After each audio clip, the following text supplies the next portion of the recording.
num primeiro momento parece que os hidrolisados são ótimos, mas se você não souber processar de forma adequada, pode ser que você esteja, desperdiçando ali um ingrediente de muito valor, né. Então a gente sabe que o processamento também é crucial para ter uma dieta com os efeitos desejados, né.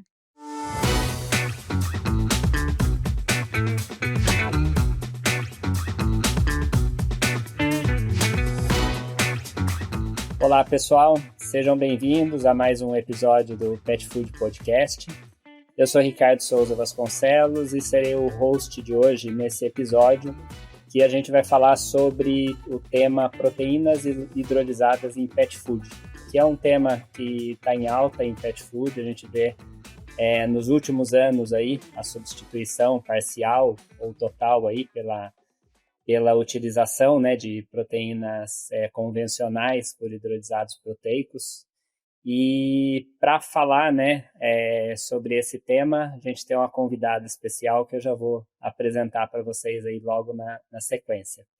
Então, nós vamos abordar aí principalmente, né, o que são as proteínas hidrolisadas, quais são os métodos de obtenção e quais são as aplicações dessas proteínas em pet food aí atualmente, tá?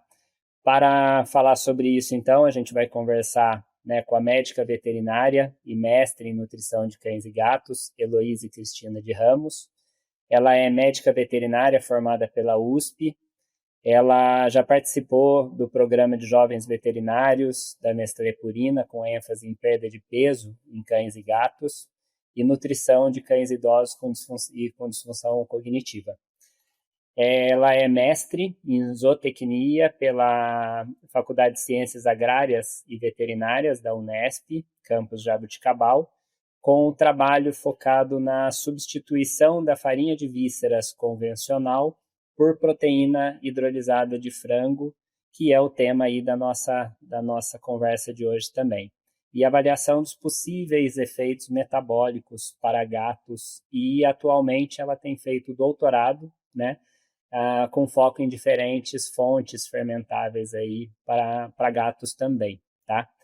Então, Heloíse, primeiramente seja bem-vinda ao nosso podcast e ninguém melhor aí do que você para poder falar sobre o tema, já que você tem um trabalho de pós-graduação todo focado nas proteínas hidrolisadas. Então, para a gente começar a nossa conversa, né? Primeiramente, você poderia contar para a gente aí um pouco sobre os seus trabalhos aí com foco aí nas proteínas hidrolisadas durante a pós-graduação. Obrigado, seja bem-vinda aí. Oi, Ricardo, obrigada. Eu agradeço o convite. Fico feliz em poder compartilhar um pouquinho do meu trabalho com vocês. Então, no mestrado, eu trabalhei com a substituição da proteína de vísceras convencional de frango pela proteína hidrolisada de frango. Então, a gente fez diferentes níveis de substituição e forneceu isso para os gatos. E foi um trabalho bastante interessante e grande, que a gente dividiu em 2 frentes nesse primeiro momento. Então o Lucas ficou responsável pela avaliação do processamento, dos dados de extrusão e a digestibilidade geral desses alimentos para os gatos. E eu fiquei responsável pela avaliação dos possíveis efeitos da proteína, né, dessa substituição no organismo, no metabolismo dos gatos. Então, a gente fez substituições crescentes, começando com 5, 10, 20 e 30% de substituição. Esses gatos eles foram alimentados durante 21 dias. A gente fez coleta total de fezes para digestibilidade, também fezes frescas para avaliação dos parâmetros fermentativos e coleta de sangue para avaliação de citocinas no sangue e avaliação da pressão arterial, porque a ideia era que o processo de hidrólise dessa farinha que a gente usou poderia trazer alguns peptídeos bioativos que poderiam então influenciar e ter alguma diferença na pressão arterial desses animais, né. E aí, em conjunto, a gente avaliou também a concentração da enzima conversora de angiotensina no sangue, para ver se também tinha alguma variação, conforme as quantidades iam aumentando, né. E depois eu pude acompanhar também o mestrado da Thaís, que fez um recorte semelhante, usou a mesma proteína, né? Mas com algumas inclusões diferentes, já um pouco maior, porque a gente viu que era um alimento seguro e bem aceito pelos animais. E aí ela avaliou para cães essas diferentes inclusões, a gente conseguiu incluir até 100% da substituição. E os resultados foram bem condizentes, né? Assim, tanto em cães quanto em gatos a gente viu resultados semelhantes. Vá direto à fonte natural para aproveitar todos os benefícios do ômega 3 com o Alga Prime DHA. Produzido de forma sustentável através da fermentação de microalgas, o Alga Prime é melhor para o planeta, sem impacto nos oceanos e com baixa pegada de carbono. Interessante, Luiz. A gente vai poder falar um pouco, né, sobre os resultados, né, dos trabalhos aí que vocês fizeram.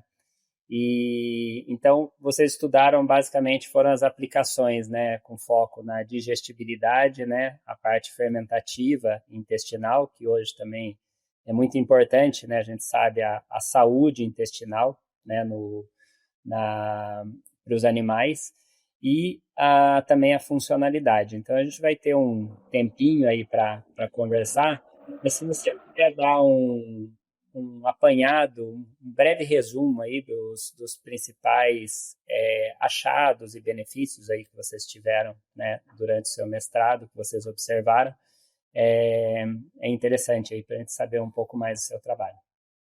Bom, no primeiro momento a gente imaginou que talvez pudesse ter alguma diferença de palatabilidade. Então a gente fez o teste das 2 tigelas, né, que é feito um laboratório externo ao nosso, que é importante que os animais sejam treinados para isso, e não teve diferença na palatabilidade. Então os animais comeram bem todas as diferentes dietas, né, os diferentes níveis de inclusão. Então essa primeira hipótese já caiu. Teve uma pequena diferença nos parâmetros de extrusão, principalmente com 30% de inclusão da proteína hidrolisada. A gente teve uma redução na gelatinização do amido, mas não foi nada que prejudicasse a digestibilidade. Então, não houve diferença na digestibilidade entre as dietas comparadas, né? Mas com 5 e 10%, a gente viu que tinha uma estimulação, uma aparente estimulação em potencial anti-inflamatório nos gatos, porque a gente viu uma diferença significativa de 8 das 19 citocinas avaliadas. E, por outro lado, a pressão arterial não se alterou nesses animais e também não teve diferença nos parâmetros da enzima conversora, da ECA, né? Isso se repetiu nos cães, mesmo com 100% de substituição. E nos cães também a gente observou uma redução do colesterol LDL, quando foi incluído 100% da proteína hidrolisada, o que para alguns animais pode ser bastante interessante, né? E nos cães também a gente fez a atividade da imunoglobulina A nas fezes. E também, na inclusão de 100%, o valor, né, da IgA nas fezes desses animais foi bem reduzido. E é importante ressaltar, Ricardo, que tanto os cães quanto os gatos utilizados nesses estudos, eles eram animais saudáveis do laboratório.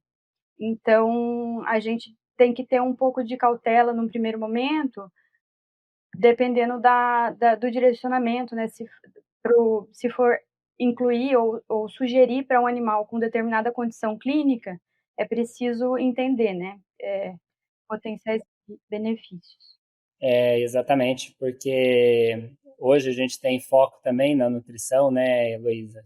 Pensando em animais doentes, né, na aplicação de dietas para animais aí com patologias aí específicas, né? Mas a gente vai poder falar um pouquinho sobre isso logo aí, mais sobre a questão da funcionalidade das proteínas. Mas vamos começar do começo, né? Então, depois de você fazer um breve apanhado aí, né, do seu trabalho de mestrado, você poderia falar para a gente o que são realmente essas proteínas hidrolisadas, né? E hoje, dá alguns exemplos para a gente, quais são as proteínas hidrolisadas principais aí que a gente encontra no mercado, né? Bom, então as proteínas, de uma forma geral, elas são macromoléculas que elas exercem funções importantes nos organismos, né, são necessárias. Então, sempre que a gente formular, a gente vai ter a inclusão de proteína. Geralmente vem um dado como proteína bruta na análise que a gente vê, de forma geral. E a proteína bruta, uma vez ingerida, ela vai passar por um processo de hidrólise natural do organismo, que é o processo de digestão. E aí existem as vertentes no mercado que já trazem essa proteína hidrolisada, que é uma molécula grande da proteína que foi quebrada, né, por diferentes processos que podem ser químicos, enzimáticos, microbiológicos. E essa proteína, então, ela vai ter frações menores, que são chamados peptídeos, e, portanto, o peso molecular dessa proteína hidrolisada ele também vai ser diferente.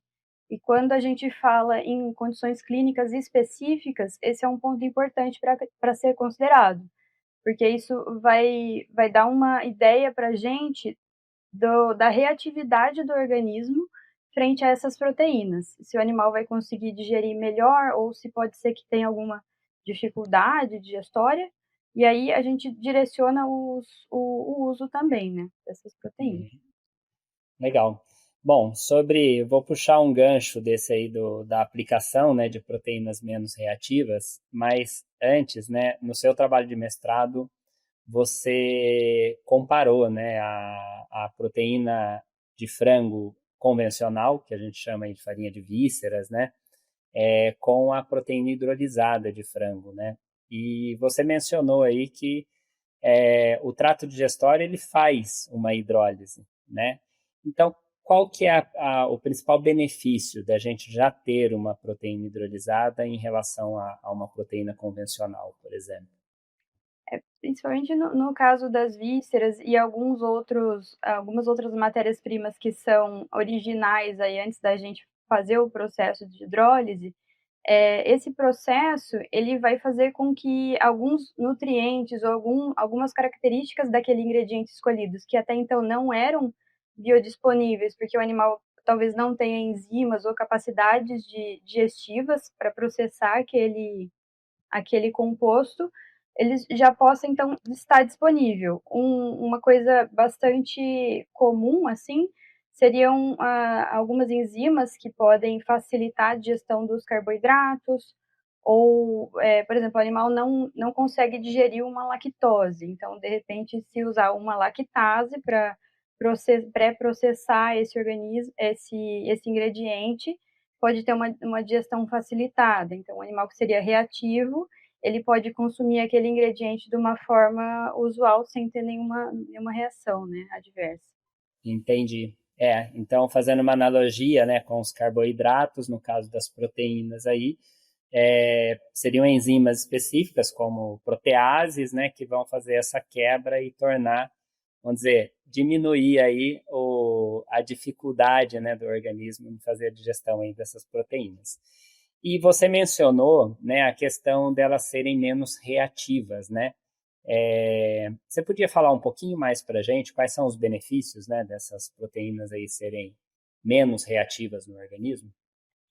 Claro. Uma proteína intacta, ela vai ter um tamanho molecular de um pouco mais de 8.000 kilodaltons ali, né, que seria um peso normal ou até relativamente baixo de uma proteína.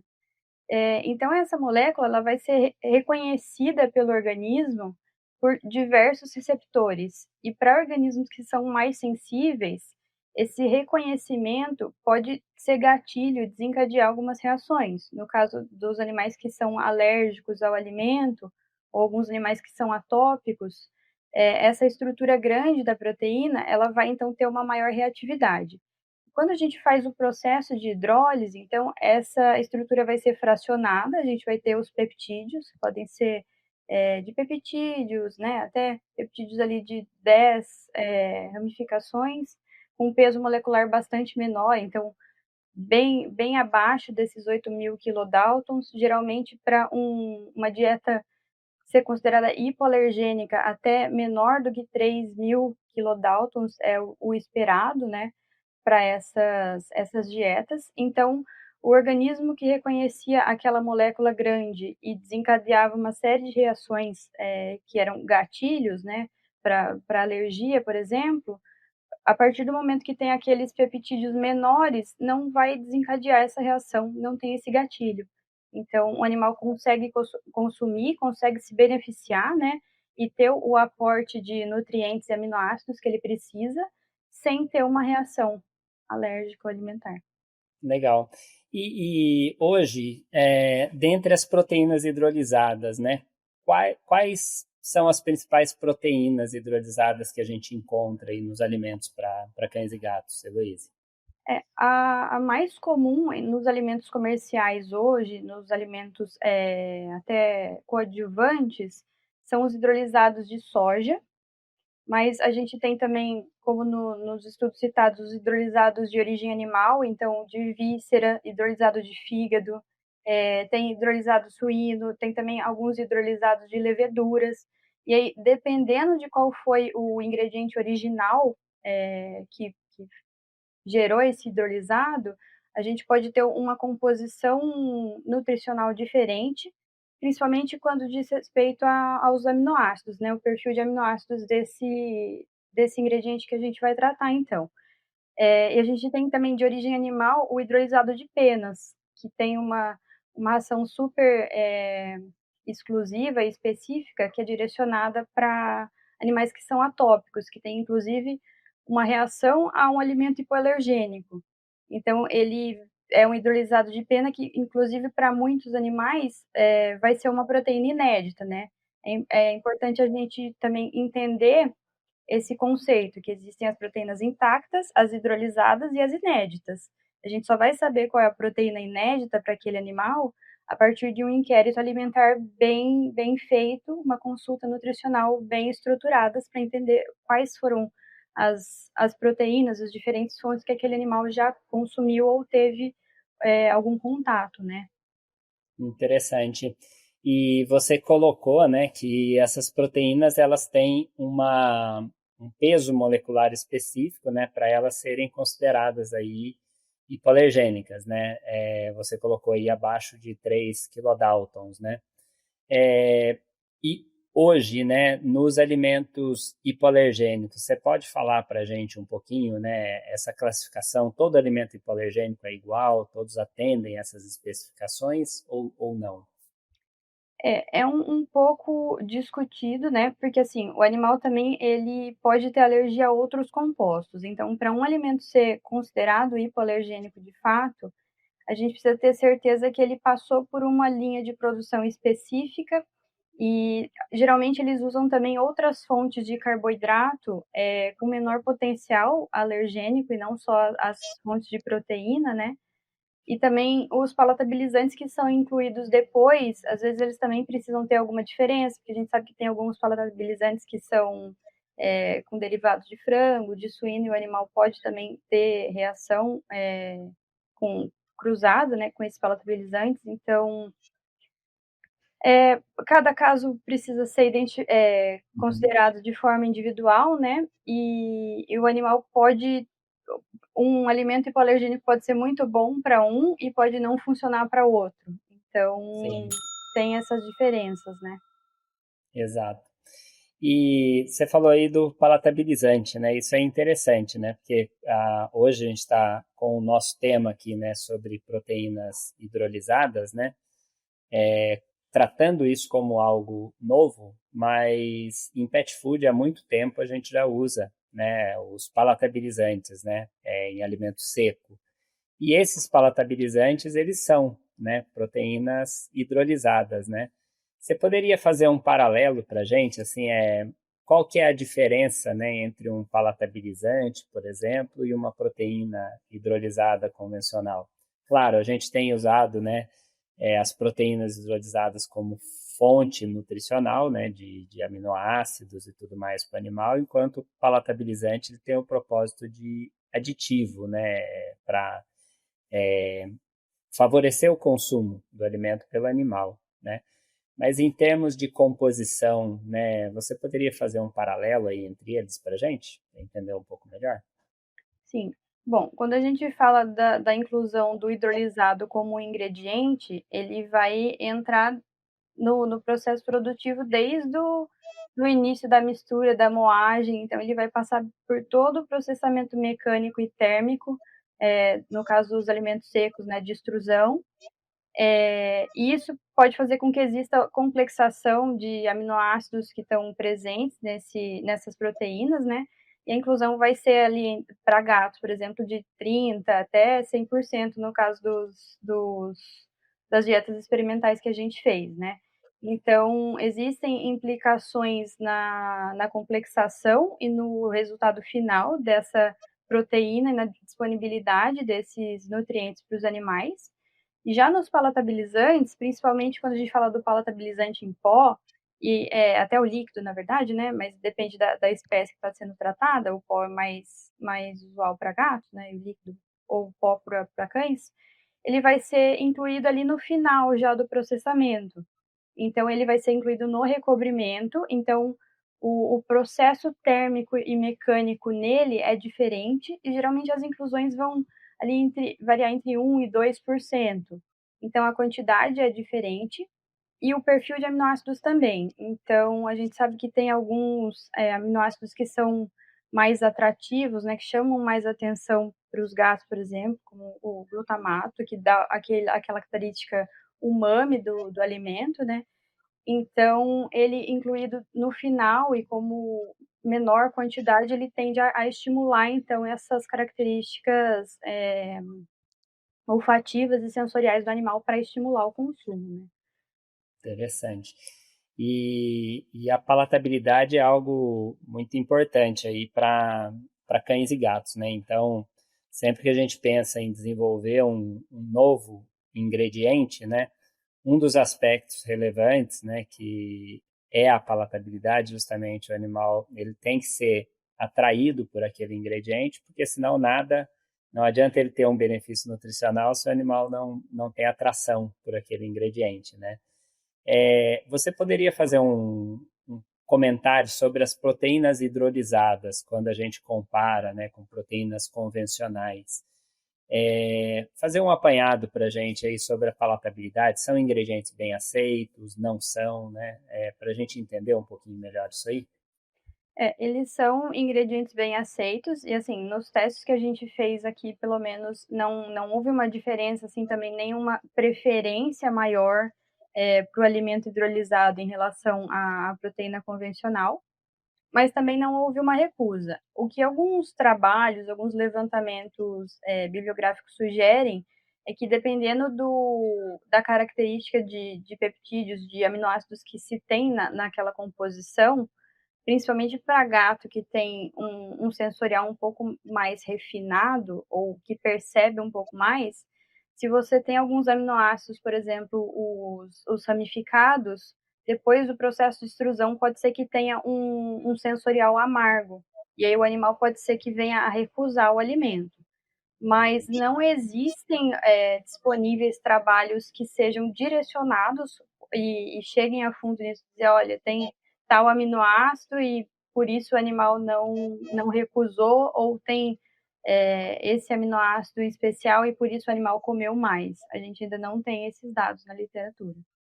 Então, não existe um consenso ainda, né? Se essas proteínas elas são mais palatáveis ou menos, ou se são indiferentes aí para os animais. E nenhuma relação com concentração no alimento também. Seria isso? Isso, por enquanto ainda não se tem um consenso em relação a isso. Esse é um assunto interessante, né? Quando a gente pensa em pet food, né? A, as pesquisas, né? A gente ainda tem principalmente com novos ingredientes, né? Como as proteínas hidrolisadas, né? Nós temos ainda uma quantidade restrita, né? De estudos, né? O que faz cada vez mais necessário aí a gente investir, né, nessa questão da pesquisa e melhorar o conhecimento, né? Mais interessante. E você falou que o seu trabalho de mestrado, vocês avaliaram características digestivas, né? avaliaram também a palatabilidade, a questão da microbiota e a funcionalidade, né, do ingrediente no organismo, na parte imunológica e de peptídeos bioativos, né? A funcionalidade hoje é algo muito importante em pet food, né?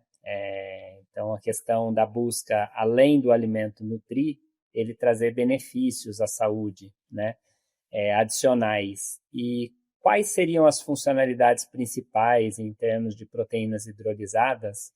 E não só relacionado ao seu trabalho, mas como que está esse panorama geral aí dos estudos que foram publicados até hoje? O que a gente pode ter aí de funcionalidade aí já comprovada aí com relação ao uso dessas proteínas, Heloísa?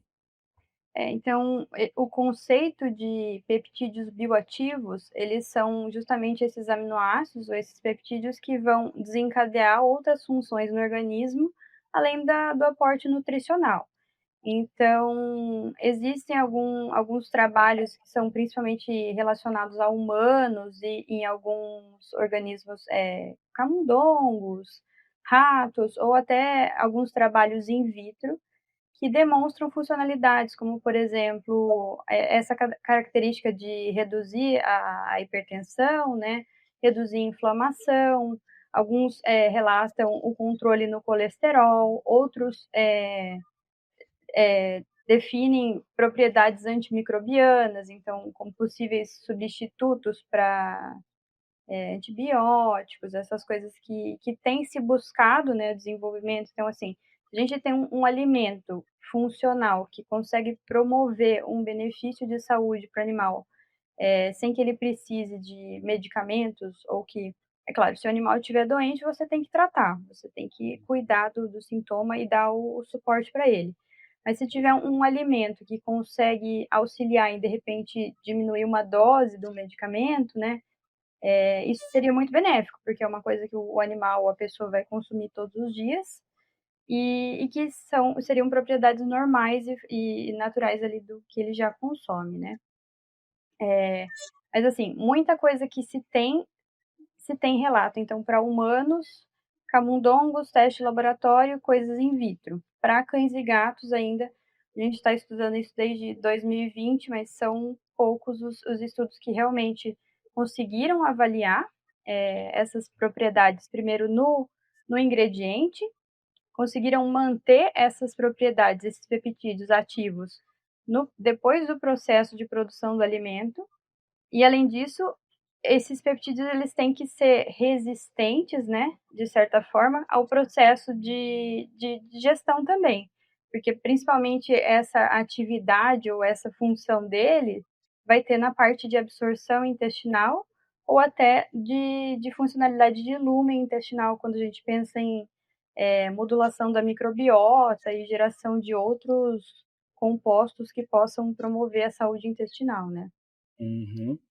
E essa funcionalidade, Heloíse, ela tem a ver com o processo industrial de hidrólise e a fonte de proteína, ou é indiferente? Por exemplo, no seu caso, você trabalhou com proteína de frango, né, hidrolisada, né? E se fosse uma proteína de soja, por exemplo, e com uma diferente enzima, né, de processamento, isso gera peptídeos diferentes, gera funcionalidades diferentes. Você poderia comentar um pouco para a gente sobre isso? Sim, diferentes fontes de matéria-prima e diferentes processamentos dessas matérias-primas possivelmente gerarão peptídeos com potencial ou bioatividade diferentes. Por quê? Se eu uso um tratamento enzimático, um tratamento ácido mais agressivo, numa proteína de soja, por exemplo, e uso numa proteína de frango, se eu não vou ter a criação de um aminoácido que não existe naquela estrutura. E a gente sabe que, mesmo tendo a mesma quantidade de proteína, por exemplo, a sequência de aminoácidos ali e a ligação a interação desses peptídeos, elas são diferentes nos diferentes ingredientes base, né. E se eu tenho maior atividade enzimática, pode ser que eu consiga ou não quebrar aquelas ligações e tornar aqueles peptídeos diferentes. Então, é muito importante que, se você vai usar uma proteína hidrolisada, você conheça muito bem o perfil dessa proteína. Então, é interessante fazer um aminograma para saber quais são os aminoácidos que estão sobressaindo ali, se tem algum que é limitante. Por exemplo, nos hidrolisados de soja, às vezes a metionina é limitante. Nos hidrolisados de pena, a cisteína vai ser abundante. Então, para você conseguir ter uma formulação de um alimento completo e balanceado para ofertar tudo que o animal precisa, você tem que ter aquele perfil para você conseguir suplementar ou, de repente, não colocar mais e gastar mais ali do que precisa naquela fórmula. Então, os diferentes processos e os diferentes ingredientes base, eles vão sim ter diferentes resultados ali das proteínas hidrolisadas, né? Vão gerar diferentes resultados, provavelmente, né? Isso, provavelmente. Legal. E, bom, outro assunto, né, que é interessante aí com relação às proteínas hidrolisadas, como você mesma colocou, né? O fato de você promover uma hidrólise em escala industrial, né, você facilita o trabalho do organismo, né, para que aquela hidrólise endógena, né, durante o processo digestivo do animal, ela seja facilitada, ou até mesmo alguns componentes ali que eventualmente fossem indigeríveis, né, com o tratamento industrial aí de ingredientes por processo de hidrólise, e eventualmente eles podem se tornar mais biodisponíveis, né? E é interessante a gente discutir, né, essas questões, né, entre a teoria e a prática, né? E a gente, da mesma forma, né, que eu pedi para você comentar aí um pouco sobre a funcionalidade, né, em cães e gatos hoje, o que os estudos têm mostrado com relação a benefícios em termos digestivos, né, e pensando como fonte proteica, né, a gente sabe que a proteína, o que vale nela é o perfil de aminoácido, né, e daquilo que é absorvido, quanto que o animal, né, ele consegue aproveitar, né, para produzir as próprias proteínas dele ali, né? É o que a gente chama de valor biológico, né? Então, quando a gente avalia uma proteína hidrolisada em relação às convencionais, né, o que a gente tem aí de benefícios em termos de digestibilidade e valor biológico? Você poderia comentar um pouco aí para a gente? Sim. Então, como os processos vão facilitar isso, então, por exemplo, se o animal consome um tendão ou uma proteína rica em colágeno, ele não vai ter enzimas capazes de digerir e aproveitar aqueles peptídeos que estão naquele colágeno ou que estão numa pena que ele comeu, porque não tem queratinases capazes de digerir e aproveitar aqueles aminoácidos. Quando a gente fornece de forma hidrolisada, o aminoácido já está, ou o peptídeo já está disponível. Então, o animal vai conseguir processar isso tudo, né? Digerir. Então, a digestibilidade tende a ser maior, porque aquilo que você vai fornecer, o animal vai ser capaz de absorver e utilizar. E para animais, por exemplo, que têm uma disbiose ou uma doença inflamatória intestinal, que ele tem uma permeabilidade reduzida por conta do tecido ali estar inflamado, esses pedaços menores, né, esses peptídeos que já estão prontos ali, facilitam essa absorção para o animal. Então, você consegue fornecer um aporte nutricional e ajudar o animal a se recuperar dessa condição, até que você consiga identificar a causa base, né? E sanar ou melhorar a qualidade de vida desse animal, no sentido nutricional, né? Ótimo, legal. E, bom, a gente está falando, sempre que a gente pensa, né, num novo ingrediente, um alimento, a gente pensa, claro, como a gente tem comentado aqui, nas questões das vantagens, né? Mas todo ingrediente, ele tem aí suas vantagens, tem suas limitações, né? Você poderia falar para a gente dos hidrolisados proteicos quando a gente vai utilizar numa formulação de pet food? Existe alguma restrição de uso ou existe alguma limitação com relação a essa utilização, Heloíse? A gente sabe, de acordo com os trabalhos que a gente tem aqui, que o processo de extrusão e processamento desse alimento ele vai ser diferente, porque os hidrolisados proteicos eles tendem a ter uma característica mais hidrofílica. Então, quando a gente acrescenta ele na massa, ele vai absorver muita água. E dependendo dos controles de processo que você tem, se a proteína recebe muita umidade, ela pode se tornar um material muito viscoso e ter uma dificuldade de progressão na extrusora, por exemplo. Isso pode fazer com que o alimento fique muito tempo lá, ou que ele não consiga ser extrusado, então você não consegue progredir e ter uma expansão adequada. Isso pode dar uma característica de queimado, talvez, no alimento, né, se fica muito tempo ali. Além disso, os aminoácidos livres na massa, durante o processo de extrusão, eles podem sofrer complexações. Então, a gente tem o mais conhecido, a lisina reativa, né, que vai estar ali, mas não vai ser disponível para o animal. Então, ainda não se sabe ao certo se isso pode ter um malefício para a saúde do animal também.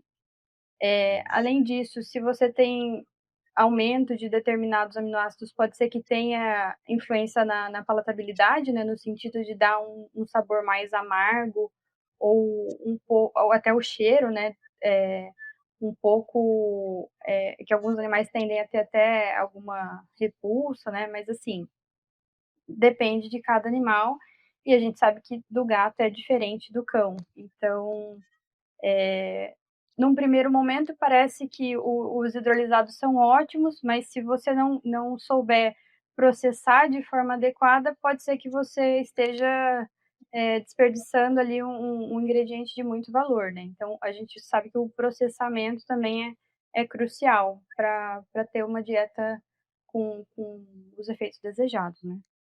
Exatamente. Então, em resumo, né, a limitação aí que você coloca e que realmente é a preocupação, né, o processamento de pet food ele é muito importante, né? Então, como são proteínas funcionais no processo, né? Como são proteínas com alta capacidade de retenção de água, né, de absorção de água e elas trabalham, né, nessa funcionalidade de processo, então a, a limitação aí seria justamente a quantidade incluída, né, que pode dificultar, né, não que seja algo que vá impedir o processo, né, mas a questão da concentração é muito importante, né, tá? Obrigado, Heloíse. Bom, nós estamos caminhando aqui para o nosso final, a conversa é bem interessante, então podemos falar um pouco sobre o que são as proteínas hidrolisadas, né, suas propriedades aí em cães e gatos, o que temos aí até hoje, né, de comprovação. E como você mesma comentou, né, o principal método, né, que a gente tem hoje de hidrólise é com o uso de enzimas, né? E a gente vê que a utilização de enzimas é uma das tendências, né, de mercado, né? Elas são amplamente usadas aí, né, não só para produzir hidrolisados, mas para melhorar característica também, né, de subprodutos, né, de origem animal ou vegetal, né, para os animais, como você mesma colocou aí a questão da farinha de penas, né, hidrolisada, né, que a gente sabe que ter uma farinha de penas convencional e outra que passa por um bom processo de hidrólise, né, elas apresentam aproveitamento pelo animal completamente diferente, né. Então, eu queria que você comentasse aqui, né, para a gente finalizar, sobre as aplicações industriais das enzimas aí, né, e se de alguma forma isso pode contribuir com a sustentabilidade, por exemplo, no desenvolvimento de ingredientes aí para pet food, tá? Sim, no caso das proteínas, a gente vai usar as proteases, mas existem também fitases, carboxilases, que vão ser enzimas que vão ter esse papel de conseguir quebrar e tornar disponíveis os ingredientes que os animais não conseguem digerir, os animais e as pessoas, né? Porque algumas dessas enzimas também são usadas para as pessoas. Algumas enzimas exógenas não são tão usadas para pet food como são para animais de produção, principalmente porque a gente tem essa vantagem da extrusão, que consegue, através do aquecimento, da aplicação de água e vapor, tornar disponível muito dos ingredientes, por exemplo, são os carboidratos, né, que a gente consegue ter uma gelatinização do amido. Então, muitas vezes nem é necessário a aplicação de algumas enzimas com essa finalidade específica, mas no caso das proteases, a extrusão não consegue fazer isso. Então, a partir do momento que a gente tem um processamento enzimático, uma hidrólise desses ingredientes antes do processo de extrusão ou de autoclavagem, né, esterilização dos alimentos úmidos, a gente consegue tornar aquele ingrediente disponível para o consumo animal ou até para o consumo humano. E isso faz com que um alimento ou um ingrediente ou um nutriente que seria descartado por não ser digerido, degradado, possa ser então utilizado. Então, o uso das proteínas hidrolisadas, eles favorecem então essa questão da sustentabilidade, que, por exemplo, a pena. As pessoas não consomem pena, os animais, em sua maioria, não consomem, apesar da farinha de penas, mas digestibilidade baixa, convencional, enfim. A partir do processo de hidrólise, esse material, esse nutriente vai estar então disponível. Então, toda aquela pena gerada de todas aquelas aves abatidas que seriam incineradas ou descartadas em um aterro sanitário, elas vão ser incluídas na nutrição animal, vão ser convertidas em nutriente, né? E então isso é muito positivo. Então, hoje em dia já se tem um apelo, né, um interesse até por parte dos tutores por alimentos que sejam mais sustentáveis, que tenham menor impacto ambiental, né? É inclusive um dos critérios de escolha por algum grupo de tutores, né? Então, para a indústria e para a sociedade de uma forma geral, é interessante que se tenha esses ingredientes incluídos, né, nas formulações. E é importante lembrar também que a hidrólise precisa do uso da água. Então, é um processo que também precisa ter uma preocupação, uma garantia da qualidade do uso da água, para conseguir assegurar também, né, a característica desse ingrediente, desses nutrientes que a gente vai fornecer para o animal. Com certeza. Muito, muito interessante esse último comentário seu da água, né? Porque muitas vezes a gente ouve, né, aspectos que, considerando apenas um fator, a gente tomar a decisão de que aquilo é sustentável, né? E a sustentabilidade, quando a gente pensa aí do ponto de vista ambiental, né, é algo muito mais complexo, né? Então, às vezes, por um lado, você promove o aumento, né, do uso, né, de determinados nutrientes no alimento, mas por outro você pode consumir mais recursos, né, naturais e tudo mais. Então esse balanço, essa conta, ela é muito complexa, né? Mas você chamou a atenção para um ponto realmente aí muito importante, né, que é a gente utilizar, sejam eles ingredientes animais ou vegetais, né, que apresentem um baixo aproveitamento e que essas enzimas, né, elas conseguem tornar biodisponível algo que normalmente não seria para o animal, né, e contribuindo aí com o que a gente chama de economia circular, né, que é justamente você conseguir reaproveitar aquele nutriente numa outra etapa da cadeia, né, tá? Heloíse, a gente chegou no nosso final aqui, tá?